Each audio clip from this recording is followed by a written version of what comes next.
महामानव डॉक्टर बाबासाहेब आंबेडकर यांच्या 126व्या जयंतीनिमित्त दादरच्या चैत्यभूमीवरती सजावट करण्यात आलेली आहे। तुम्ही पाहू शकता या ठिकाणी की दादरची चैत्यभूमी आहे, या ठिकाणी मोठ्या प्रमाणावर जे अनुयायी आहेत ते बाबासाहेबांना अभिवादन करण्याकरता आजच्या दिवसाला विशेष करून या ठिकाणी आलेले आहेत। सकाळी 7 वाजल्यापासून या ठिकाणी गर्दी वाढलेली होती आणि साधारणपणे दिवसभरात लाखो जे अनुयायी आहेत ते या ठिकाणी येऊन डॉक्टर बाबासाहेब आंबेडकरांना अभिवादन करतात।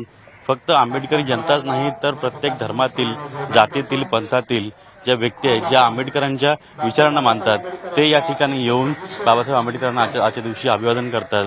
विशेष करून आजच्या दिवशी दादरच्या चैत्यभूमीमधला हा जो कॉरिडॉर आहे चैत्यभूमीला जाणारा, त्या ठिकाणी मोठ्या प्रमाणात स्टॉल लागतात आणि बाबासाहेबांची विविध पुस्तके, त्याच पद्धतीनं गौतम बुद्धांच्या मूर्त्या किंवा झेंडे असतील, या विविध प्रकारच्या वस्तू या ठिकाणी विक्रीला ठेवल्या जातात।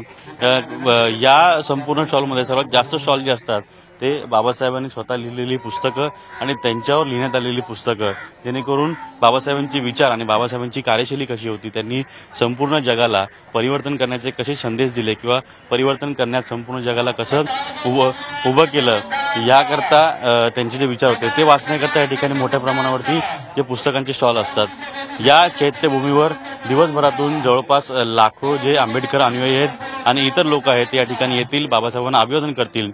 राज्य सरकारतर्फे सकाळीच विनोद तावडे आले होते, त्यांनी बाबासाहेबांना जे अभिवादन केलेले आहे। अनेक खासदार आमदार आले, मुंबईचे महापौर देखील आले आणि महापौरांनी आजच्या दिवशी मुंबईमध्ये विविध सोयी केलेल्या आहेत, जेणेकरून आजचा दिवस हा चांगल्या पद्धतीने साजरा केला जावा, त्याकरता विविध सोयी आणि उपाययोजना केलेल्या आहेत, अशी घोषणा देखील केलेली आहे। Ajit Mandhare, Zee media, Mumbai. Zee 24 तास रहा एक पाऊल पुढे।